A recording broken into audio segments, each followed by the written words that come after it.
तुम्ही AC room मध्ये झोपा, खालून एसी लावा, वरून एसी लावा, खिडकीला एसी लावा आणि चांगली स्पंजची गादी घ्या, तरी तुम्ही गादीवर झोपल्यानंतर तुम्हाला टेन्शन येतच.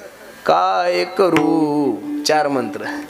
कसं करू, कसं होत आणि काय झालं, काय ताण आहे काही कळत नाही महाराज. अब्जावधी रुपयाची प्रॉपर्टी असू द्या, कोट्याधीश मनुष्य असू द्या, खरा सुखी तोच आहे की झोपलं की अंग टाकलं की झोप लागली पाहिजे. याला गोळ्या घेतल्याशिवाय झोप येत नाही महाराज, याला गोळ्या घेतल्याशिवाय झोप येत नाही. तुम्ही 5 स्टार हॉटेलमध्ये बसा, तुम्हाला टेन्शन येतं. तुम्ही घरी खॉटवर झोपा तरी तुम्हाला झोप येत नाही. मला तर असं वाटतं कीर्तन एक जागा एवढी सुंदर आहे. आता तुम्ही एवढ्या माझ्या आई बहिणी आलेल्या, एवढे वडीलधारी माणसं आहे, खरं सांगा तुमच्या डोक्यात कशाचं तरी डोकं आहे का तुम्हाला? म्हणजे का संसाराचा ताण आहे तुम्हाला, का गाडीचा ताण आहे, तुमच्या मतदारसंघात कोण निवडून येते याचा ताण आहे का तुम्हाला? कीर्तन उस्तर अजिबात नाही. तुम्हाला फक्त आता एकच ताण आहे, हा कधी सोडतो आणि कधी पंक्तीला बसू, हा एवढा ताण आहे बा. तेवढा सोडून इथं बसणाऱ्या कोणत्याच माणसाला कोणताच ताण नाही. सोपान काकाच्या पावन भूमीमध्ये जन्माला आलेले आपण सर्व पावन मंडळी आहात महाराज. खरं सांगू, एखाद्या पुढाऱ्याच्या गावामध्ये जन्माला यायला पुण्य नाही लागत बरं महाराज. एखाद्या उद्योगपत्याच्या गावामध्ये जन्माला यायला पुण्य नाही लागत, पण एखाद्या संताच्या भूमीमध्ये जन्माला यायला निश्चित पुण्य लागतं. आणि तुम्ही खरोखर पुण्यवान आहात की सोपान काकाची कुस तुम्हाला प्राप्त झालेली. मी तर नेहमी सांगत असतो, तसाही हा पुणे जिल्हा जन्माला येताना पुण्यच घेऊन आलेला आहे महाराज. म्हणूनच नाव पुणे, काय कानू काही कळत नाही महाराज, बरोबर आहे का नाही? एवढे पुण्यवान मंडळी आहात तुम्ही की वारकरी संप्रदायाचे जे प्राण आहे, एक प्राण म्हणजे माझे ज्ञानोबर आहे आणि दुसरे प्राण म्हणजे माझे तुकोबर आहे, हे सुद्धा पुणे जिल्ह्यातच जन्माला आलेले आहे महाराज. माझ्या ज्ञानोबरायचे धाकटे छोटे बंधू आमचे सोपान काका सुद्धा या जिल्ह्यामध्ये जन्माला आलेले आहेत. म्हणून संताने पावन झालेली ही जी भूमी आहे, त्या भूमीमध्ये वास करणारे आपण सर्व मंडळी आणि तुम्हा सर्व मायबापांच्या कृपा आशीर्वादाने चालू असलेला आपला हा अखंड हरिनाम सप्ताह, अगदी गोड असं नियोजन तुम्ही सर्व मंडळी केलं. पहिलं तर भिवरीकर मंडळीला द्यावे तेवढे धन्यवाद की तुम्ही कीर्तनाची वेळ 7 ते 9 ठेवली, हे उपकार केले बरं आयोजक मंडळी, बरोबर आहे का नाही? पुढच्या वर्षी थोडं चेंजेस करून पहा, 7 ते 9 जेवण ठेवा. 7 ते 9 काय ठेवा? जेवण ठेवा. 9 ते 11 कीर्तन ठेवा. मी तुम्हाला नारदाच्या गादीवर सांगतो, इथं फक्त 7, 5, 3 दशकांचा मेळा. आता काही लोकांना कीर्तन ऐकायची मुळीच इच्छा नाहीये, काही लोकांना महाराजासमोर बसायची इच्छा नाही, पण काय करणार आहे, कीर्तन संपल्याशिवाय जेवण नाही ना, बरोबर आहे का नाही?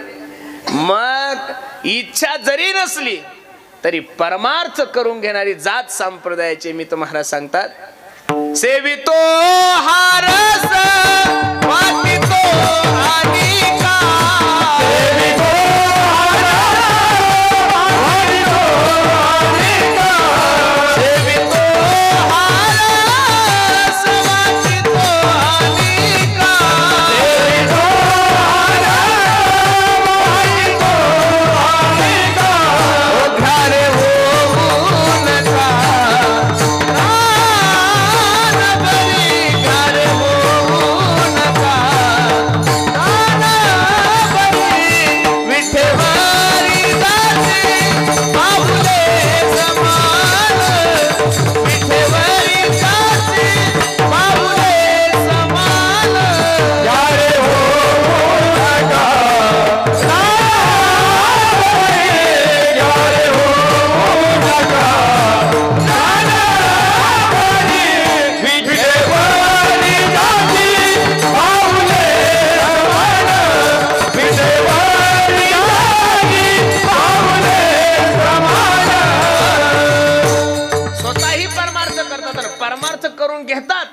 सप्ताह आहे ना महाराज.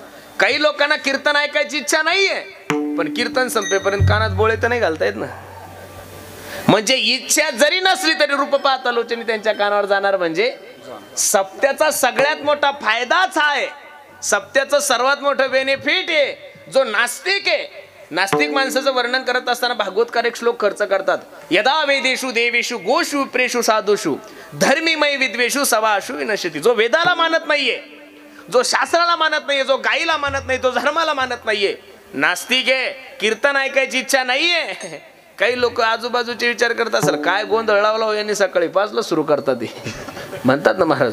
काही लोकांना डायरेक्ट परमार्थ म्हणला की पोट सुळूटो, पोट सुळूटो. तुम्हाला माहिती आहे का पोट सुळ?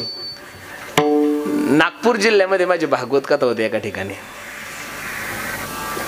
त्या गावामध्ये एक मायमाऊली अशी होती की महाराज लोक पाहिले तिथं 36 आकडा होता. महाराज काय तिला पोट सुळूटायचा, काय ताण होता, काय घोडे मारले होते महाराज लोकांना काही माहित नाही. पण तिला महाराज लोक पाहिले की असं तिच्या चेहऱ्यावर 12च वाजायचे. कधी कीर्तनाला नाही, कधी हरिपाठाला नाही, कधी फुगड्याला नाही, कधी मिरवणुकीला नाही, कधी कशालाच नाहीये.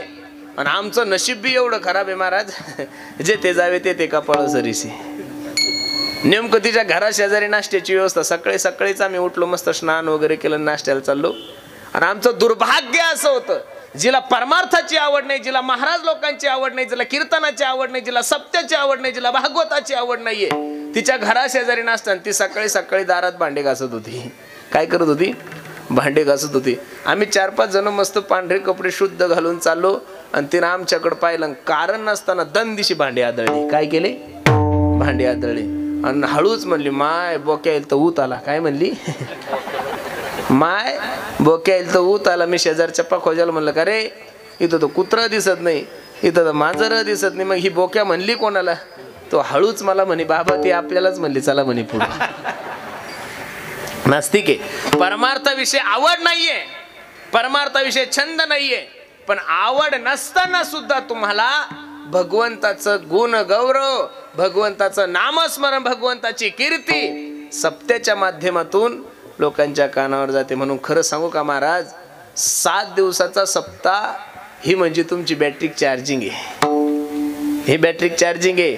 वर्षभर जे आपण ताण तणावान सगळे आहे. मग आपण सर्व मंडळी भाग्यवान आहोत की तुमच्याने माझ्याकडून परमार्थाची सेवा होती. तुकोबराय सांगतात, तुका म्हणे होता ठेवा, होता ठेवा, तुका म्हणे होता ठेवा, तुका म्हणे होता ठेवा, होता ठेवा, तुका म्हणे होता ठेवा, होता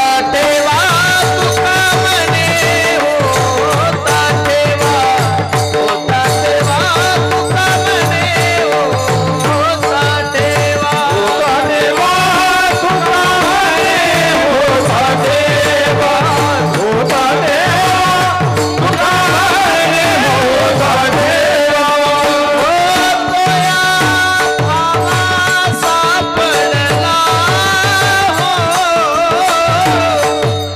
तोया भावा सापडला, सापडला, संत दर्शनी हा लाभ, लाभ, पद्मनाभ जोडला. तोया भावा सापडला, तोया भावा सापडला, संत दर्शनी हा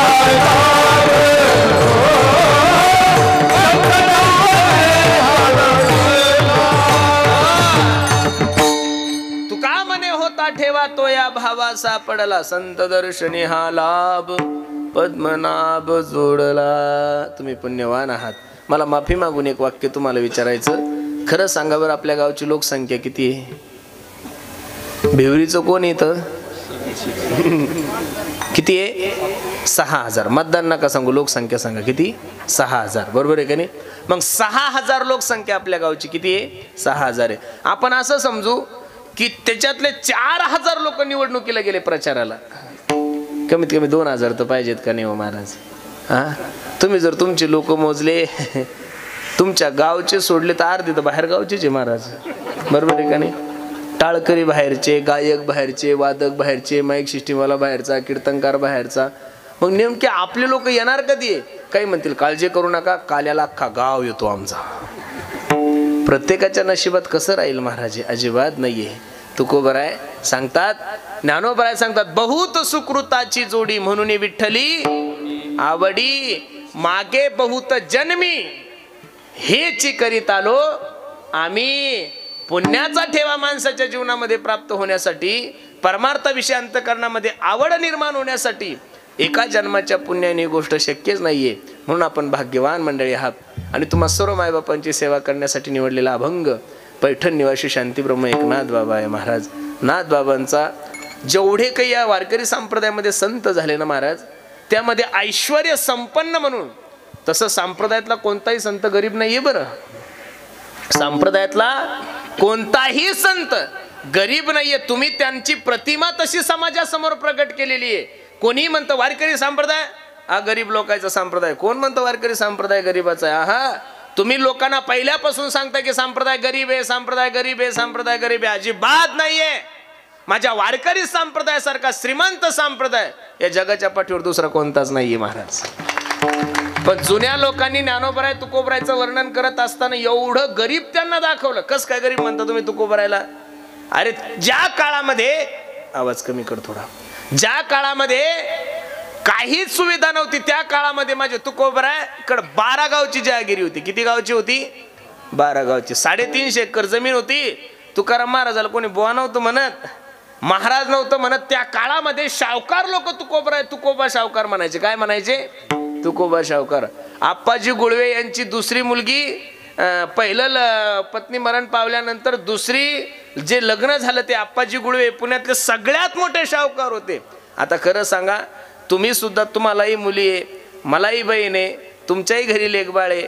तुम्ही तुमच्या मुलीचं लग्न करत असताना नवरदेव भिकारी पाहता का श्रीमंत पाहता हो? हा, श्रीमंत पा. तुम्ही भिकारी असले तरी तुम्हाला पाहिजे श्रीमंत, हा नेहमी. बरोबर आहे का नाही? आपल्याकडे काही जरी नसलं तरी आपल्याला वाटतं नवरदेव चांगला असला पाहिजे. बरोबर आहे का नाही? मग शावकाराची पोरगी तुकोबरायला देतात, गरीब असल्यावर देईल का कोणी पोरगी? परमार्थ वेगळा आहे, परमार्थ वेगळा आहे. पण संसार करत असताना, सोयरीक करत असताना ज्याच्या त्याच्या लेवलचाच नवरदेव पाहिजे ना महाराज. माणूस आमदार माणूस आहे, आमदाराची पोरगी कधी एखाद्या कीर्तन करायला देतील का? नाही ना महाराज. आमदार राजकारणीच पाहणार, उद्योगपती उद्योगपतीच पाहणार, डॉक्टर डॉक्टरच पाहणार, वकील वकीलच पाहणार. हा नेम आहे सोयरिकीचा. मग शावकाराची पोरगी आप्पाजी गुळवे यांची पोरगी सहज तुकोबरायला दिली. काय म्हणून दिली हो? काहीतरी असल म्हणूनच ना महाराज. अरे दुर्गा देवी नावाचा दुष्काळ पडल्यानंतर पहिल्यांदा या देशामध्ये आपली सर्व संपत्ती दान देणारा महात्मा जर कोण असेल तर ते फक्त आणि फक्त माझे तुकोबराय होते महाराज.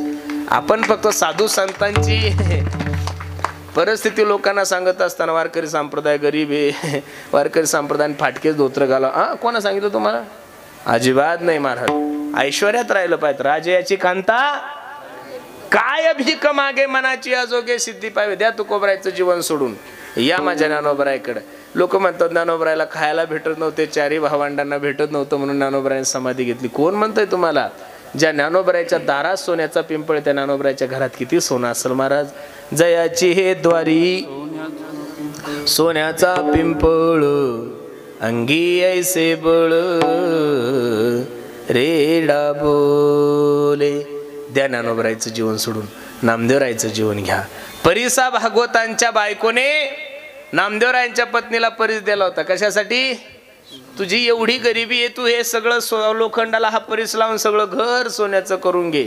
नामदेवराय ज्या वेळेस घरी आले, सगळं घर सोन्याचं पाहिलं, सगळं वातावरण बघितल्यानंतर आपल्या पत्नीने विचारलं, का ग मी नेमकं आपल्याच घरी आलो का दुसऱ्या घरी? नाही, आपलंच घरी. मग हे आपलं तर कुडाचं होतं, असं कसं झालं? माझ्या मैत्रिणी परिसा भागवतांच्या बायकोने परीस दिला आणि सगळं घर मी सोन्याचं केलं. बर बर बर, कुठे आहे तो परीस? दाखव ना मला, बघू दे. नामदेवरायने परीस घेतला आणि कुठं फेकून दिला? चंद्रभागेत फेकून दिला. लक्ष देऊन ऐका बरं. परिसा भागवत आल्यानंतर परिसा भागवत नामदेवरायला सांगू लागले, का हो नामदेवराय, तुमचा संसार सुखी व्हावा, तुमची गरिबी दूर व्हावी म्हणून माझ्या बायकोने तुम्हाला परीस दिला आणि तुम्ही चंद्रभागेत फेकून दिला. ही काय वागण्याची पद्धत आहे का? परिसा भागवताचा हात धरला माझ्या नामदेवरायने. लक्ष देऊन ऐका. संत किती श्रीमंत होते तुमच्या एका वाक्यात सांगतोय. परिसा भागवतांचा हात धरला आणि चंद्रभागेमध्ये नामदेवराय घेऊन गेले आणि चंद्रभागेच्या वाळूमध्ये हात घातला आणि वाळू जशी हातात काढली आणि सांगितलं, परिसा भागवतजी आपला कोणता परिस यातला उचला. मला एवढंच सांगायचं, उदाहरण संपलं माझं. परिसाला लोखंडाचा स्पर्श झाल्यानंतर लोखंडाचं सोनं होतं, मान्य आहे आपल्याला. पण नामदेवरायमध्ये एवढी ताकद होती की नामदेवरायच्या दगडाला हात लावतील ते दगड सुद्धा काय होत होते? परीस होत होते. द्या नामदेवरायचं जीवन सोडून या माझ्या नाथबाबाकडे. नाथबाबाच्या ऐश्वर्याचं काय वर्णन करायचं, मी वर्णन करतो असं नाही, नामदेवराय सांगतात. सकल संता माझी राजा स्वामी एकनाथ माझा, स्वामी एकनाथ माझा, स्वामी एकनाथ माझा.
सकल संता माझी राजा स्वामी स्वामी एकनाथ माझा. सर्व संतांमध्ये ऐश्वर्य संपन्न संत जर कोण असेल तर माझे नाथबाबा आहे. आणि त्या नाथबाबाचा गोड असा अभंग मी तुम्हा सर्व मायबापांच्या सेवेसाठी घेतलाय. त्या अभंगामध्ये माझे नाथबाबा पांडुरंग परमात्म्याच्या दरबारामध्ये उभे आहेत आणि पांडुरंगाला आपल्या जीवनातली एक छोटीशी इच्छा प्रकट करतात. पांडुरंगा, ओ देवा माझे मन देवा, ओ माझे मन, ओ देवा ऐका ना, माझं हे जे भरकटणारं मन आहे ते तुमच्या चरणावर स्थिर करा. मला एक सांगायचं तुम्हाला, परमार्थामध्ये परमार्थ करत असताना परमार्थ हा विषय ना पंच ज्ञान इंद्रियाचा आहे ना पंचकर्म इंद्रियाचा आहे. लक्ष देऊन कीर्तन ऐका. परमार्थ हा जो विषय आहे तो ना पंच ज्ञान इंद्रियाचा आहे ना पंचकर्म इंद्रियाचा. परमार्थ हा जो विषय तो मनाचा आहे. कशाचा आहे? मनाचा आहे. हाय मनाचा आणि करायचं सुद्धा मनासाठी. आज शरीराने लोक परमार्थ करतात पण मन कुठं सोबत आहे महाराज. आणि मन सोबत नसल्यानंतर तुम्ही कुठेही फिरा काही फायदा नाहीये. मनावर विजय मिळवण्यासाठी सर्वात चंचल जर या जगामध्ये काय असेल तर मन आहे. मन बहुचंचल चपळ येता जाता. तुतार्यांचा आवाज कमी करून साऊंडला आवाज दे.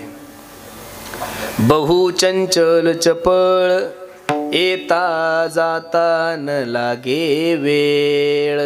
एका मिनिटात दिल्लीला जातंय आणि एका मिनिटात परत देहुरीला येतं. नाही त्याला टोल नाका लागत, ना त्याला फास्टॅगची गरज आहे, ना त्याला CNG ची गरज आहे, ना त्याला डिझेलची. लक्ष देऊन ऐका. मनावर विजय मिळवण्यासाठी शुकाचार्याने भगवंताने राजा परीक्षितीला 4 गोष्टी सांगितलेल्या आहे. कथा लक्ष देऊन ऐका. ज्या व्यक्तीचं मरण जवळ आलं त्या व्यक्तीनं करावं काय हा प्रश्न राजा परीक्षितीने शुकाचार्यांना विचारल्यानंतर शुकाचार्य सांगतात, राजा ऐक, श्वास श्वास पर कृष्ण भजी वृद्धा सासना खोय, ना जाने इस श्वास की आवन होय न होय. प्रत्येक क्षणाला देवाचं चिंतन करा. एक क्षण सुद्धा भगवंताच्या चिंतनाविना वाया नका घालू. राजा परीक्षितीनं हात जोडले. महाराज सगळं बरोबर आहे हो. या मनाला भरपूर वेळेस त्या परमार्थाकडे लावण्याचा प्रयत्न करतोय पण मन काही मात्र परमार्थाकडे येत नाहीये. म्हणून अनेक ठिकाणी पश्चिम महाराष्ट्रातल्या जेवढ्या दिंड्या आहे ना महाराज, आता बरेचसे लोक कीर्तनाला भेटलं की महाराज आमची दिंडी, अरे बाबा बाबा बाबा बाबा आमच्या दिंडीचा नाद नाही करायचा म्हणे महाराज. अख्ख्या पुण्यात दररोज मिसळ पाव आहे. अरे गरीबी तेच भेटतं नेड्या हो. मग वारीने मिसळ पाव खाता भजनं कधी करता? बस दिवसभर मिसळपाव खायचं आणि भजन, राधे चल माझ्या गावाला, अरे काय येड अजिबात नाही. एक जण तर म्हणे महाराज आमची दिंडी आरोचं पाणी, अरे घरी तेच पेतो ना, 10-15 दिवस टँकरचं पिऊन पाय ना, मरणार थोडा आहे काही. ज्ञानोबरायसाठी चाललाय ना तू, तुकोबरायसाठी चाललाय ना. वाक्य लक्ष देऊन ऐका. दिंडीमध्ये जात असताना, तीर्थयात्रेला जात असताना व्यवस्थेचा विचार करू नका, तीर्थयात्रेला जात असताना अवस्थेचा विचार करा. महाराज ज्या दिंडीत व्यवस्था आहे त्या दिंडीत नका जाऊ. ज्ञानोबराय तुकोबराय सोबत, सोपान काका सोबत ज्या दिंडीत भजन आहे त्या दिंडीत सोबत जा. अरे घरी सुद्धा तेच खाता ना तुम्ही. काही लोक म्हणतात महाराज आमच्या दिंडीत व्यवस्था, अरे 5 पोते कांदे खाल्ले तिथं काय लढायचं का तुम्हाला, युद्ध करायचं का? 1 महिना नाही कांदा खाल्ले मरणार आहे का तुम्ही? अहो काही 4-4 पोते लसूण आणि कांदा नेतात का, ज्यूस करून पितात का, काही कळत नाही महाराज. अजिबात नाही महाराज. त्या दिंडीत जा की त्या दिंडीत सकाळी 6 वाजेपासून ज्ञानोबरायच्या आरतीपर्यंत फक्त आणि फक्त भजन होईल. ज्या दिंडीत जा त्या दिंडीत तंबाखू खाणाऱ्याला परवानगी नाहीये, बिडी पिणाऱ्याला परवानगी नाहीये, दारू पिणाऱ्याला परवानगी नाहीये. अरे 15 दिवस सुद्धा 15 दिवस जर तुम्ही सुद्धा व्यवस्थेचाच विचार करत असाल तर जीवनामध्ये उद्धार होणार नाहीये. व्यवस्थेपेक्षा अवस्थेचा विचार करा. कारण की घरदार लेकरं बाळ सगळे उद्योग धंदे नोकऱ्या सोडून तुम्ही दिंडीला जाताना, सोपान काकाचा सोहळा बी आता खूप मोठा झालाय महाराज. भविष्यात पहिला ज्ञानोबरायचा सोहळा मोठा होता, तिकडं गर्दी झाली म्हणून आमच्या तुकोबरायकडे आले. आता तुकोबरायकडे गर्दी झाली, त्यातले अर्ध्याच्या वर लोक सोपान काकाकडे चालले. लोकांना गर्दी सुद्धा जास्त नकोय. आपल्या व्यवस्थेनुसार 8 वाजता उठायचं, गरम पाण्यानं आंघोळ करायची नाही हो महाराज. अरे भेटल तिथं आंघोळ करायची, टँकर खाली करायची, थोडं खायचं ना आपली सेवा करायची. कारण की पंढरपूरच्या वारीनं 3 प्रकारची सेवा होती, काया वाचा आणि मनानं. नामा म्हणे केशवर देह जावो अथवा ही एक आहे. वदनी तुझे मंगळ नाम, हृदय अखंडित प्रेम, देह जावा अथवा राहो पांडुरंग दृढ भाव, चरण न सोडी सर्वदा आन तुझी नामा म्हणे केशव राजा, केला नेम चालवी माझा. म्हणून पायी तीर्थयात्रा, मुखे राम नाम, भगवंताचं चिंतन कर, तीर्थयात्रा करा. आणि हाची माझा नेम सिद्धीने. नेम करणं तुमच्या हातात आहे, पण नेम पूर्णत्वाला नेणं कोणाच्या हातात आहे? देवाच्या हातात. संकल्प तुम्ही करा, पण संकल्प पूर्ण करण्याचं काम कोण करतंय? देव करतोय. देवावर तुम्ही जबाबदारी टाका. तुका म्हणे भार घातली यावरी आणि होईल कैवारी. तुम्ही त्याच्यावर जबाबदारी टाकली की मागे पुढे उभा राहे सांभाळीत, आली आघात निवाराय. म्हणून महाराज सांगतात पायी तीर्थयात्रा, मुखी राम नाम, हाची माझा नेम सिद्धी नेई. बस अजून काय? अनेक मागणे नाही नाही देवा, एका जनार्दनी सेवा दृढ देई. जीवनामध्ये माझी सेवा दृढ दे देवा, याच्यापेक्षा माझी काही अपेक्षाच नाहीये. मनुष्य कुठेही पहा, मालक नका हो, सेवक व्हा. काय व्हा? मालक व्हायला जासाल तर जीवनामध्ये त्रास होईल. सेवक व्हा. सेवक झाल्यानंतर आनंद आहे. मी नेहमी सांगतो, साखर होण्यात मजा नाही, साखर खाण्यात मजा आहे. साखर होण्यात मजा नाहीये, साखर खाण्यात मजा आहे. म्हणून सेवक व्हा, दास व्हा. आमचे गुरुजी तर सांगतात, दुसरी पदवी लावण्यापेक्षा संत दासानुदास लावा. तुमची दासीचा दास करून ठेवा, आशीर्वाद द्यावा हाची मज. म्हणून खूप सुंदर नियोजन तुम्ही सर्व मंडळींनी केलंय. मायबाप नजर लागाव एवढा गोड कार्यक्रम तुम्ही सर्व ग्रामस्थ मंडळी करताय. मी मगाशी तुम्हाला सांगितलं, सोपान काकाच्या कुशीमध्ये तुमचा जन्म झालेला आहे महाराज. निश्चित सोपान काका, ज्ञानोबराय, निवृत्तीनाथ दादा, तुकोबराय यांची निश्चित कृपा तुमच्याने माझ्यावर होईल. याच्यासाठी प्रत्येकाने देवाचं चिंतन करा. वातावरण खराब आहे, या वातावरणामध्ये आपला उद्धार कसा करून घ्यायचं हे पहा. बाकीच्या भानगडीत पडू नका. क्षणभंगूर जीवन की कलिका कल्परातो को खिली ना खिली. कधी आयुष्य जाईल काही सांगता येत नाही. कोण दिवस येईल कैसा नाही देहाचा भरोसा. अरे जाण्याच्या अगोदर आपली वळकुटी बांधलेली पाहिजे. प्रस्थानची तारीख डिक्लेअर झाली की तिथून पासून वारकरी सुरू करतात. संपदा सोहळा नावडे मनाला, लागला टकळा. लोक म्हणे एवढं काय येडं व्हायचं? इलेक्शनची तारीख डिक्लेअर झाल्यावर पुढे रेल झोपा येतात का? हा, अख्खं गाव झोपल्यावर 3-3 वाजता बैठकी घेतात. ते किती वाजता? 3-3 वाजता. मग इलेक्शनची तारीख डिक्लेअर झाली तशी पुढाऱ्याला झोप येत नाही, तसं पांडुरंगाच्या भेटीची तारीख डिक्लेअर झाल्यानंतर संपदा सोहळा नावडे मनाला लागला टकळा पंढरीसा जावे पंढरीसी आवडे मानसी कै एकादशी आषाढी हे. म्हणून लक्ष देऊन ऐका. अनेक मागणे नाही नाही देवा एका जनार्दनी सेवा दृढ देई नामस्मरण घडो संत समागम वावगाची भ्रम नको देवा. अभंगाची सरळ भूमिका मी तुम्हा सर्व मंडळी समोर ठेवली. आवर्जून कीर्तनामध्ये काही गोष्टी सांगत असतो, काळाची गरज आहे. आज प्रत्येक कीर्तनकारावर जबाबदारी आहे की त्यांनी 10-5 मिनटं समाजासाठी दिले पाहिजेत. माझी तुम्हाला सर्वांना विनंती आहे, खूप सुंदर नियोजन तुम्ही सर्व ग्रामस्थांनी केलं आहे. ज्ञानोबराय तुकोबराय तुमच्याकडून हीच सेवा करून घेऊ अशी आपण सोपान काकांच्या चरणी कानिपनाथ भगवंताच्या चरणी विनंती करू. जाता जाता फक्त सर्वांना एकत्रित सांगायचं आहे, देशाविषयी धर्माविषयी स्वाभिमान बाळगा. प्रत्येकाने एकत्रित या. जीवनामध्ये व्यसन नका करू. जीवनामध्ये गळ्यामध्ये पवित्र तुळशीची माळ घाला. 10 तोळ्याचं लॉकेट घातलं तरी शेवटी ते काढून घेणार आहे बरं. पण गळ्यात पवित्र तुळशीची माळ तुमच्या असेल तर महाराष्ट्रामध्ये अशी घटना घडलीच नाही की एखादा मनुष्य मेला आणि त्याच्या गळ्यातली तुळशीची माळ काढली. घटली एखादी? तुम्ही पार 4 बोटात 4 अंगठ्या घाला, सोन्याची घडी घाला, सोन्याचं काही करा तुम्ही आणि चांगलं किलोचं लॉकेट गळ्यामध्ये घाला. हे लोक एवढे हलकट आहे महाराज, रडता रडता पदर टाकतात आणि हातातल्या अंगठ्या काढतात. हो, ही परिस्थिती संसाराची. म्हणून तुळशी माळ गळा, गोपी चंदन टिळा. बस जीवनातलं सगळ्यात मोठं सोनं जर काय असेल तर तुळशी, पवित्र तुळशीची माळ गळ्यामध्ये घाला. जातीवाद करू नका. देशासाठी धर्मासाठी सर्वांनी एकत्रित या. सध्या वातावरण खराब आहे. त्या खराब वातावरणामध्ये तुम्ही जर एकत्रित राहिले तर उद्याचे दिवस तुमच्या आणि माझ्यासाठी एकत्रित, उद्याचे दिवस तुमच्या आणि माझ्यासाठी खूप चांगले. म्हणून सप्ताहासाठी सर्व मंडळींनी सहकार्य करा, एकत्रित या. आणि सर्वात महत्त्वाची गोष्ट आहे, प्रत्येकानं आपल्या आईवडिलाची सेवा करा. मी नेहमी सांगतो, आई माझी मायेचा सागर दिला तिने जीवनाला आकार.